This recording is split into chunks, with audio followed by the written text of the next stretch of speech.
Voltamos, Brasil. Gente, eu quero chamar a sua atenção nesse momento para você prestar bastante atenção nessa pauta, né? Não que as outras pautas não sejam, né, de interesse de todos nós, mas é que essa é uma pauta muito séria, tá? Vai estar com a gente aqui o Gustavo Macedo, cientista político da USP, gente. Ele vai falar do balanço das últimas notícias sobre a guerra.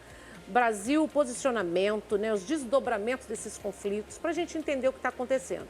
No Brasil, a gente estava todo mundo muito no oba-oba, carnaval, festa, alegria, mas, gente, essa não é a realidade no mundo. Lá fora, a Europa, a gente tem acompanhado, Paris mesmo, perto de Paris, né? Rodovias, pistas, asfaltos, muitas partes foram destruídas, arrancadas, o pessoal plantar. Então, assim, o mundo não está como a gente está pensando, que a gente vive flores aqui, não. Então, boa tarde, bem-vindo. Boa tarde. Bom ter você aqui, tá? Obrigado pelo convite. Gustavo, eu queria que você falasse para a gente, na verdade, assim, uma explicação do seu jeito mesmo, para a gente entender a situação, você avaliar como que o Brasil fica neste momento em relação ao que está acontecendo no mundo, porque tem vários níveis de guerra, né? Vários cenários de guerra. Sim. Infelizmente, na última semana, né, aconteceu já de coisas que foram, nosso governo falou, que atalhou no mundo todo. Aí eu queria a sua visão política. Olha, bom, primeiro, antes de tudo, boa tarde, obrigado pelo convite. Eu que agradeço. A situação do Brasil é uma situação muito própria, porque nós que estamos no Brasil e na América Latina, a gente não vive uma situação que é recorrente ao redor do mundo, que é de grandes conflitos armados, como a gente costuma ouvir sobre o continente africano, Oriente Médio, que está acontecendo agora, mesmo o leste europeu. Então, a situação aqui na América Latina é um pouco diferente porque a gente, embora não tenha guerras entre os países, a gente vive quase um estado de guerra permanente na nossa questão de segurança pública, né? Tanto que existem alguns estudos que mostram que é mais fácil você morrer por arma de fogo no Brasil do que no Iraque, que estava em guerra no período em que estava em guerra. A situação do Brasil é um pouco diferente. Então, o Brasil, ao mesmo tempo, ele tem uma personalidade internacional, por assim dizer, de ser um país pacifista. O que isso significa? É um país que sempre no discurso diplomático vai tentar encontrar uma mediação para um conflito. A gente vai tentar sempre utilizar da nossa imagem, da nossa influência, para tentar construir ponte entre as partes que estão em conflito. Que não aconteceu na semana passada, né? Pois é. O que isso pode acontecer?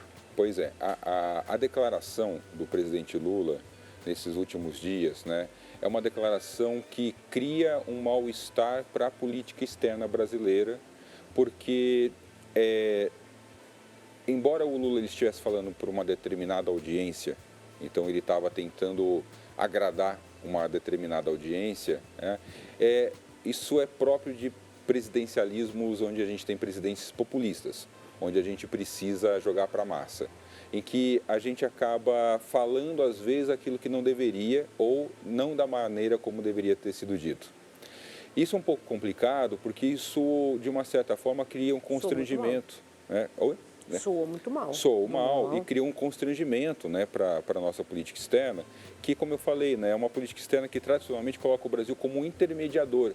Então, o Brasil deveria tentar apagar o fogo e não botar mais gasolina nessa fogueira. E o que pode acontecer, Wilson? Estão pedindo retratação e... Olha... O que você acha que pode desencadear disso? Eu acho assim, que na verdade você tem também no caso, quem se sentiu diretamente ofendido foi o governo de Israel. Sim. Né? Que diz persona não grata, né? Que coloca o presidente brasileiro como pessoa não grata, que faz uma convocação do embaixador brasileiro também para explicação. Isso na diplomacia é uma coisa séria, tanto que teve uma reação no nosso Congresso lá em Brasília, né, para pedir realmente uma retratação.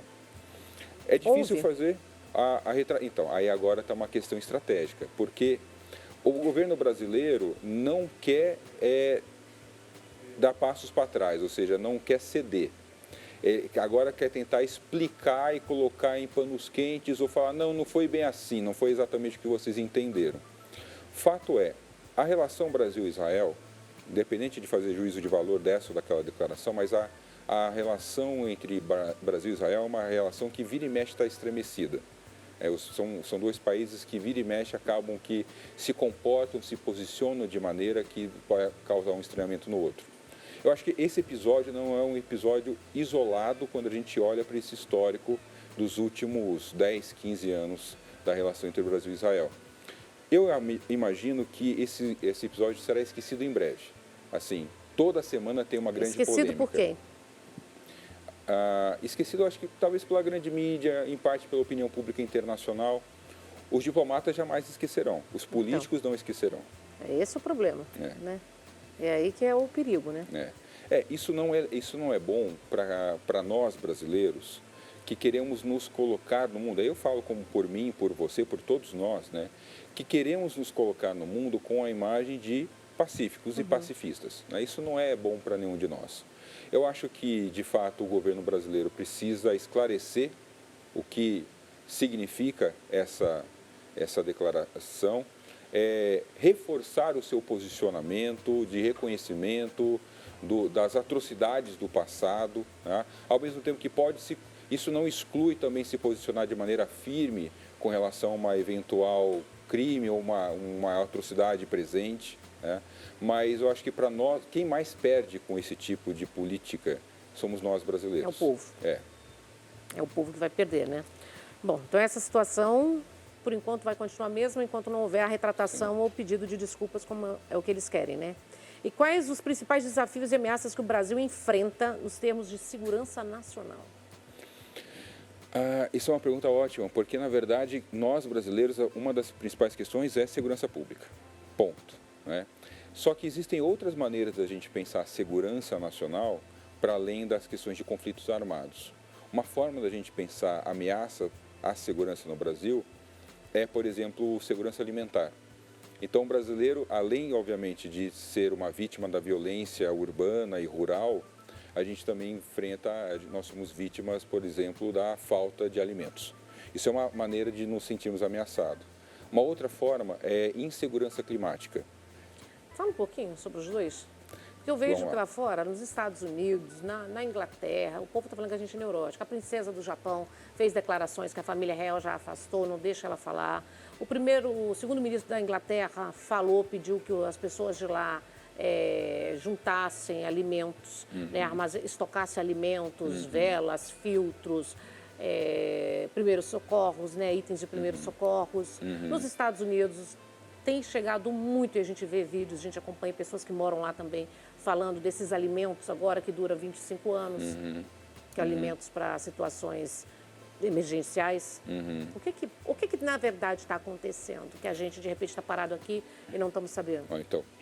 Pois é, eu acho que essa é uma situação que é a situação mais urgente que nós precisamos debater na política hoje, dentro e fora do Brasil, que são questões para mitigar os efeitos das mudanças climáticas. A gente já passou do ponto de conseguir impedir essas mudanças. As mudanças já estão ocorrendo, a gente vê com a quantidade de chuva, com a força da chuva. Isso não é a chuva, é a seca, é a queimada. Existe muito pouco que a gente consegue fazer agora para reverter. O que a gente está tentando fazer agora é mitigar. Isso gera vários problemas. Um dos problemas justamente diz respeito à alimentação, porque a própria previsão de cultivo, né, de você poder dar safra, a safra brasileira já está começando a sofrer. Então, a gente já perde muitos grãos, a gente acaba que não consegue mais produzir, o solo não fica mais, ou não é arável, ou então você planta e você perde por causa da chuva, perde por causa da seca. E aí isso está gerando também uma insegurança alimentar ao redor do mundo inteiro. Por quê? Porque o Brasil é visto como celeiro. Muito? Exporta demais. Só o agronegócio brasileiro é responsável por 1/3 do nosso PIB. É muito forte na nossa economia. Então, a gente exporta muito alimento para o resto do mundo. Se o Brasil está sofrendo, o mundo inteiro começa a sofrer também com uma eventual, não vou dizer uma escassez, mas o início de uma dificuldade, uma eventual falta futura de alimento em alguns lugares. O que é o futuro para você? Qual que é uma previsão de tempo? Futuro, a gente está falando aqui... 5, 10 anos? Porque estão falando que 5 a 10 anos vai ser muito complicado. Eu acho que 10 anos é um tempo razoável para a gente poder falar sobre um cenário... Caótico. Difícil demais. O caótico, talvez, para algumas pessoas, com certeza, já no presente. Já está. Já. É por isso que eu estou falando. Tem muitas coisas que não estão sendo debatidas, não está se falando no Brasil. Exato, exato. E todo mundo ri, as pessoas estão rindo, as pessoas e- não estão acreditando, estão achando que está tudo ótimo, né? Só no não. oba-oba. E se você me permite fazer uma observação, essa conversa é importante. Sim. A gente ter no ano de hoje, né, nesse ano 2024, porque a gente tem ano de eleição. Às vezes o pessoal pensa que discutir temas globais, como mudança climática, por exemplo, é para discutir na eleição presidencial. Não, não é. Não, gente. Porque quem mais sofre com essas mudanças são as prefeituras. Então, são os prefeitos, são os vereadores, são os governadores, as câmaras estaduais. Esse é um ano da gente incluir na pauta da discussão eleitoral questões como insegurança alimentar, como mitigação de efeitos de mudança climática. A gente precisa repensar o nosso papel enquanto cidadão e enquanto eleitor esse ano. E lá nos Estados Unidos, por que é essa corrida nos supermercados e todo mundo estocando esses itens? Você ouviu a fala do segundo-ministro da Inglaterra? Pedindo que os ingleses fizessem isso? Na Inglaterra? Na Inglaterra e nos Estados Unidos, todo o alimento que chega está sumindo das prateleiras. Essa fala específica eu não conheço. O que eu já morei nos dois países, tanto nos Estados Unidos quanto na Inglaterra, e além de acompanhar temas globais das duas políticas. Estados Unidos e Inglaterra são países que acabam que, pela sua projeção internacional, tem dois fatores. Um é, eles são muito sensíveis ao cenário de segurança ao redor do mundo inteiro, então são sempre potenciais alvos para serem atacados de alguma forma, né? Então, o cidadão desses dois países, ele é muito sensível à pauta da segurança e defesa nacional. Então, uma eventual terceira guerra mundial, um eventual ataque, grande ataque, isso também acaba gerando em algumas pessoas lá uma certa neurose, por muitas vezes. Eu morava, por exemplo, quando eu morava nos Estados Unidos, o meu prédio ele tinha um bunker no porão do prédio. Bunkers têm se falado muito também ultimamente, né? Os bilionários do mundo, todos estão fazendo, todos estão criando, então rola-se esse comentário. O que está acontecendo que nós não estamos sabendo? Então, olha, ou eles sabem de algo que a gente não sabe, né? Então tem algo Você viu o realmente... filme O Mundo Depois de Nós? Eu vi esse filme. E aí? Eu vi esse filme.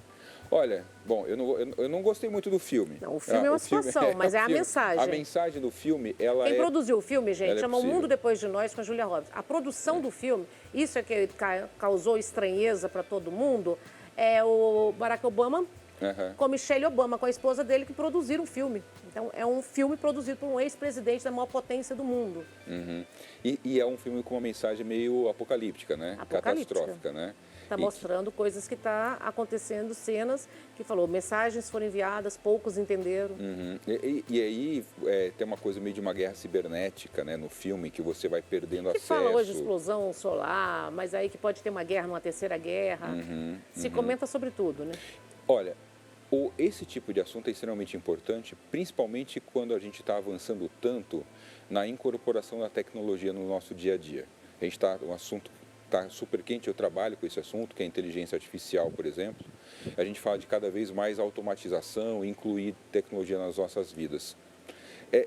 Por exemplo, você tem uma explosão solar, por exemplo, que poderia queimar os microchips. Isso causa realmente um medo, porque você fala assim, olha, na medida em que nós nos tornamos mais dependentes da tecnologia, um eventual ataque cibernético ou um eventual acidente ambiental pode vir a nos remeter de volta para o passado numa vida pré-energia elétrica, talvez. Então, nesse sentido, o filme ele tem uma mensagem que eu acho que é provocativa. Ele exagera, meio que para tentar sensibilizar. De uma certa forma, tem uma estratégia, porque isso sai justamente na véspera das eleições americanas. Então, acho que isso vem também um pouco para sensibilizar o eleitorado americano para essa questão ambiental, para a questão de segurança nacional. Mas cita nome de países, né? No filme. Cita nome de alguns países também. Cita nome de países, que é o que a gente sabe que pode acontecer qualquer situação, e se acontecer, o mundo vai sofrer as consequências.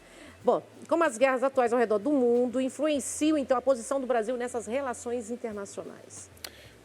O que pode mudar, hein, que você acha? Pois é, o que a gente acabou de falar, por exemplo, da declaração do presidente Lula. Se não acontecer, você acha que a situação pode piorar um pouco? O Brasil ele tem que tomar um cuidado muito grande, porque, na minha opinião, tá?